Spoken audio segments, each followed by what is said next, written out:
Hi guys, आज की इस वीडियो में यहाँ पे हम लोग बात करने वाले हैं सपोर्ट एंड रेजिस्टेंस के बारे में। बेसिकली यहाँ पे सपोर्ट एंड रेजिस्टेंस बहुत ही ज़्यादा इंपॉर्टेंट चीज़ है। तो आज की इस वीडियो में मैं आपको बताऊंगा कि आप कितना इजी तरीके से सपोर्ट रेजिस्टेंस को ड्रॉ कर सकते हैं मल्टीपल टाइम फ्रेम्स के अंदर, और यहाँ पर आप कैसे आइडेंटिफाई कर सकते हैं कि आखिरकार कौन सा लेवल सपोर्ट है या फिर कौन सा लेवल रेजिस्टेंस यहाँ पे बनने वाला है। सपोर्ट रेजिस्टेंस के बहुत सारे बेनिफिट्स हैं, इससे आपको एंट्री एग्जिट्स तो मिलती ही मिलती है, साथ ही आपको ये भी समझ आता है कि मार्केट का जो डायरेक्शन है वो किस तरफ है और हम लोग अपने बायस को यहाँ पर उस डायरेक्शन की तरफ यहाँ पे रख सकते हैं। सपोर्ट रेजिस्टेंस बहुत ही ज़्यादा इजी चीज़ है, जैसे कि मैंने यहाँ पे डेफिनेशन पे लिखी हुई है। अपसाइड के अंदर आप यहाँ पे देख सकते हैं कि सपोर्ट और रेजिस्टेंस जो है बेसिकली वो एरियाज होते हैं पास्ट के जहाँ पे कि प्राइस ने रिएक्शन दिया होता है, और पोटेंशियली चांसेस होते हैं जहाँ पे कि फ्यूचर के अंदर वापस से प्राइस उसी एरिया के ऊपर आके एक रिएक्शन को शो करे। बेसिकली सपोर्ट रेजिस्टेंस हमेशा एक एरिया के अंदर ड्रॉ होते हैं। आप इसको एरिया कह सकते हो या फिर आप इसको यहाँ पे जोन भी कह सकते हैं।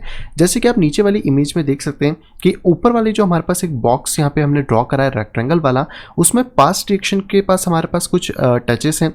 जो कि कैंडल्स ने यहाँ पे करे हुए हैं टेक्निकल चार्ट्स के। उसी की तरह दोबारा से पास यहाँ पे टचेस हैं, और ये जो टचेस कंटिन्यूसली यहाँ पे हो रहे हैं यही टचेस फ्यूचर में जाके भी वापस हुए। इट मीन कि जो पास्ट के अंदर रिएक्शंस हमें देखने को मिले थे प्राइसेस के अंदर, वही फ्यूचर में भी हमें देखने को मिले हैं। इस चीज़ में अगर आप ध्यान से देखें तो अगर प्राइजेस की अपसाइड के ऊपर कोई भी एक ऐसा जोन, कोई भी एक ऐसा लेवल यहाँ पे बन जाता है तो इसी लेवल को हम लोग यहाँ पे रेजिस्टेंस जोन कहते हैं। और इसी तरीके से अगर प्राइसेस के नीचे की तरफ कोई जोन या फिर कोई लेवल पे बनता है तो इसको हम लोग एज अ सपोर्ट जोन यहाँ पे कहते हैं। इसमें भी आप देख सकते हैं कि जो पहले के पास टचेस हैं या फिर जो रिएक्शंस हैं वो ऑलरेडी प्राइस इस लेवल के ऊपर यहाँ पे कर चुका है, जो कि फ्यूचर में आके वापस से प्राइसेस ने इस पॉइंट पे यहाँ पे करे हैं। आप इस इमेज से बड़े क्लियरली यहाँ पे समझ सकते हैं कि आखिरकार जो एक सपोर्ट रेजिस्टेंस है वो यहाँ पे किस तरह बनता है। तो सबसे पहले आप सपोर्ट को एज अ फ्लोर मान सकते हैं, रेजिस्टेंस को एज अ रूफ मान सकते हैं, और इन दोनों के बीच में ही ट्रेडिंग यहाँ पे हमेशा होती है। आपको सपोर्ट या रेजिस्टेंस अगर कभी भी ड्रॉ करना है या निकालना है,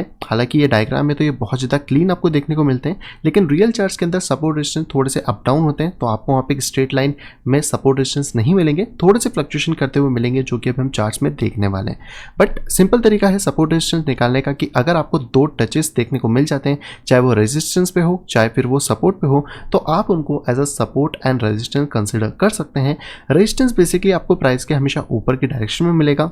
एंड सपोर्ट आपको हमेशा प्राइसेस के डाउन डायरेक्शन में मिलने वाला है। आप इस वाली इमेज से यहाँ पे समझ सकते हैं कि आखिरकार हम सपोर्ट रेजिस्टेंस को कितना इजी तरीके से फाइंड आउट कर सकते हैं। हमें बस मार्केट के अंदर एक स्विंग लो और एक स्विंग हाई को यहाँ पे फाइंड आउट करना होता है, और उसके बेसिस पे हम अपने सपोर्ट और रेजिस्टेंस जोन को यहाँ पे फाइंड कर सकते हैं। सबसे पहले आप लेफ्ट हैंड साइड में देखेंगे तो यहाँ पे जो मार्केट था वो अपना एक टॉप लगाने के बाद से मार्केट नीचे गिरा, और नीचे गिरने के बाद से मार्केट एक ही लेवल या एक ही एरिया के ऊपर आके यहाँ पे होल्ड करने लगा। और ये जो होल्डिंग एरिया है इसे हम लोग बेस कह सकते हैं, या फिर आप इसको एज अ सपोर्ट भी कह सकते हो, क्योंकि यही वो पूरा एरिया है जिसको कि हम स्विंग लो भी कहेंगे, और इसी को हम लोग यहाँ पे सपोर्ट जोन भी कहेंगे। अगर आप प्राइसेस को पीछे की तरफ देखें तो कहीं ना कहीं प्राइसेस ने यहाँ पे भी एक अच्छा खासा सपोर्ट लिया है, और प्राइसेस जब फ्यूचर में आगे की तरफ गए तो इसी पोजीशन के ऊपर मार्केट ने थोड़े टाइम के लिए सपोर्ट यहाँ पे बनाया है। इट मीन कि सपोर्ट को फाइंड करने के लिए बस आपको पिछले हाई से जो मार्केट नीचे आ रहा है और वापस यहाँ से मार्केट जो ऊपर की तरफ जा रहा है, आपको इतना ध्यान रखना है जहाँ पे कि आपको वी शेप की तरह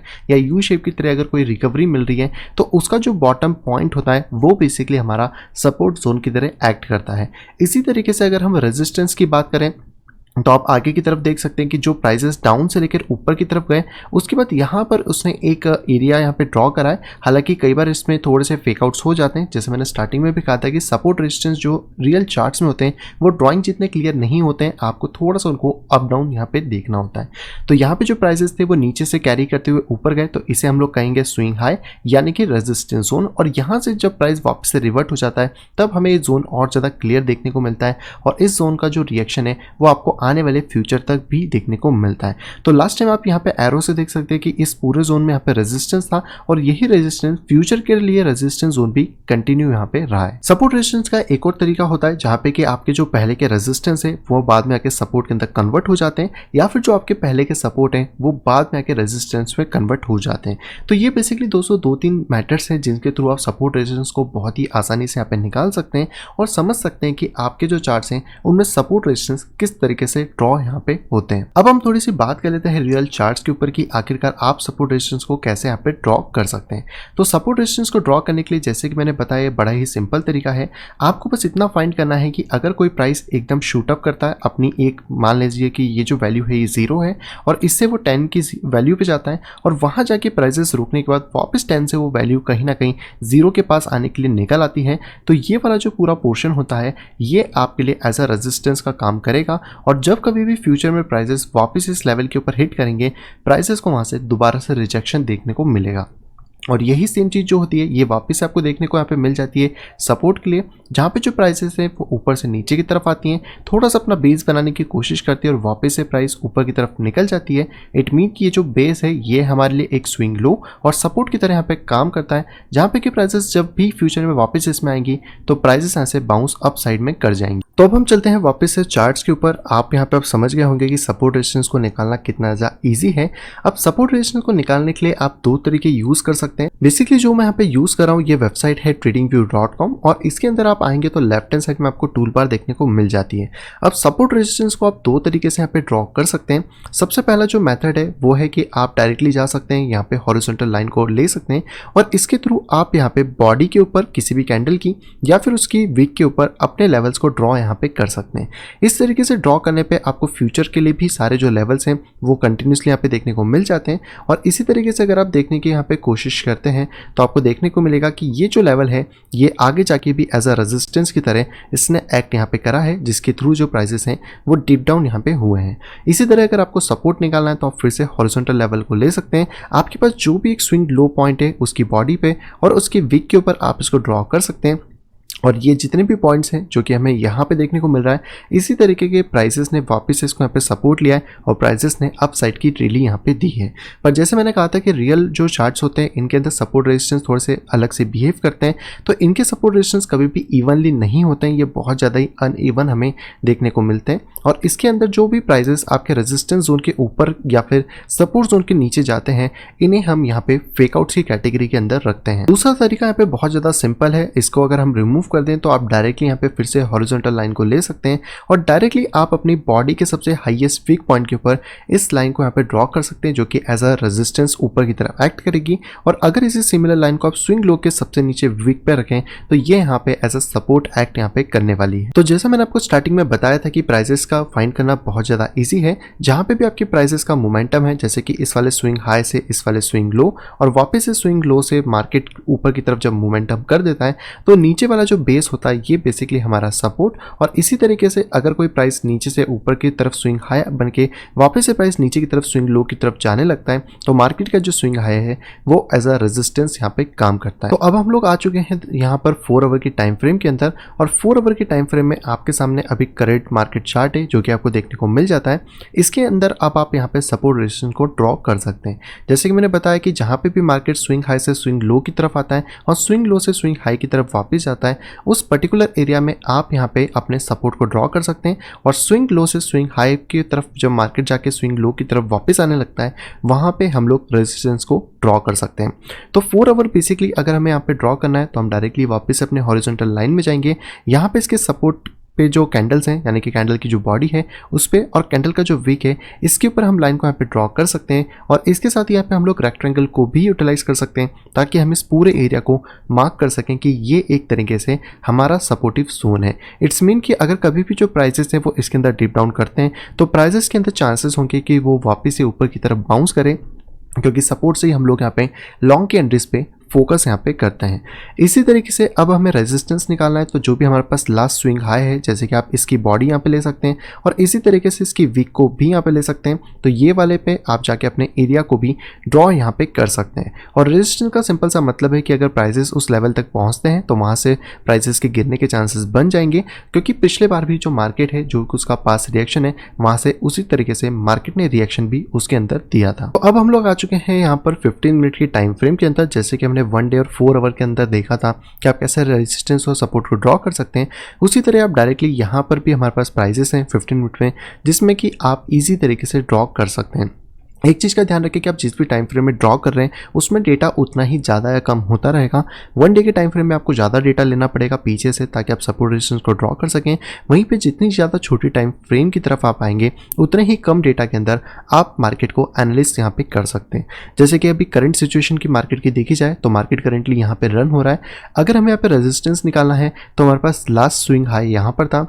जिसकी बॉडी से जिसके वीक तक हम इस तरह इसको मार्क कर सकते हैं। बट कई बार आपको इस तरीके के प्राइसेस भी यहाँ पे देखने को मिलेंगे जहाँ पे कि पिछला प्राइस और उसके आसपास का प्राइस थोड़ा सा इससे अप डाउन यहाँ पे हो सकता है। तो इस केस में आप एक और काम कर सकते हैं कि आपका जो सपोर्ट या रेजिस्टेंस होगा उसको आप मूव कर सकते हैं पिछले वाले लो के आसपास, यानी कि जो पिछला आपका स्विंग हाई था उसकी वीक के टॉप पे, और अभी का जो आपकी वीक की टॉप है उसको आप यहाँ पे काउंटर कर सकते हैं, जिसके थ्रू आपके पास एक रेजिस्टेंस का पूरा एरिया यहाँ पे ड्रॉ हो जाएगा। तो अगर अभी करंट प्राइसेस के हिसाब से बात करें तो ये प्राइसेस के अंदर आ रहे हैं, और यहाँ पे अगर हमें कोई भी सेलिंग कैंडल देखने को मिलती है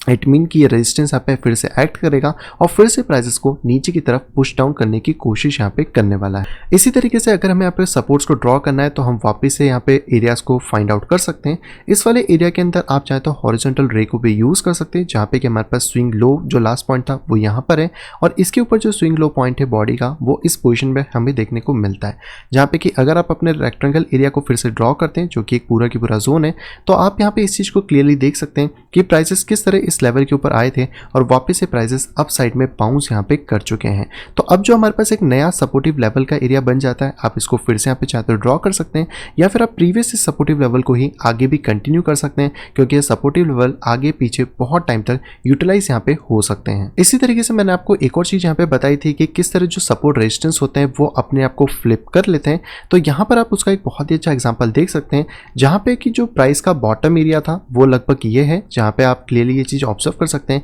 कि यहाँ से जो प्राइस है वो नीचे की तरफ आया और इसके बाद से प्राइसेस यहाँ से ऊपर की तरफ रन आउट हो गए थे। इट मीन कि यहाँ पे जो प्राइस है उसने अपना एक सपोर्टिव रेंज बनाया है, और ये सपोर्टिव रेंज आगे जाके फ्यूचर के अंदर, क्योंकि ये वाला जो रेंज था पास्ट के रिएक्शंस थे, तो यहाँ पे फ्यूचर के अंदर जाके भी उसको एक सपोर्टिव रेंज दिया है, बट वहाँ पे वो ज़्यादा टाइम नहीं टिक पाया और उसके बाद से जो मार्केट है वो आगे की तरफ कंटिन्यू हुआ, और वही जो सपोर्ट आपके पास इस लेवल पर अवेलेबल था अब वही फ्यूचर में जाके एज अ रेजिस्टेंस की तरह काम यहाँ पे कर रहा है। इट मीन कि जो सपोर्ट रेजिस्टेंस है वो यहाँ पे फ्लिप हुए हैं और कहीं ना कहीं जो मार्केट है उसको अब वो रेजिस्टेंस की तरह एक्ट यहाँ पे कर रहे हैं। तो इतना ज़्यादा इजी है जिससे कि आप सपोर्ट रेजिस्टेंस को चार्ट में ड्रॉ कर सकते हैं, और ये वाली टाइम फ्रेम भी स्टिल हम लोग 15 मिनट की टाइम फ्रेम में, चाहे तो आप इसको 15 मिनट की टाइम फ्रेम में भी देख सकते हैं, या फिर आप किसी पर्टिकुलर टाइम फ्रेम में जाके वहाँ के डेटा को सपोर्ट रेजिस्टेंस के थ्रू एनालिसिस कर सकते हैं और अपने लिए रेजिस्टेंस और सपोर्ट लेवल को भी ड्रॉ यहाँ पे कर सकते हैं। इसी तरीके से इसका जो सपोर्टिव लेवल है पहले वो यहाँ था, जिसका रिएक्शन आपको इसी एरिया पे देखने को मिला है, और जैसे जैसे हमारे पास प्राइसेस की मोमेंटम आगे बढ़ते जाते हैं वैसे वैसे हमारे सपोर्ट रेजिस्टेंस के जो लेवल्स हैं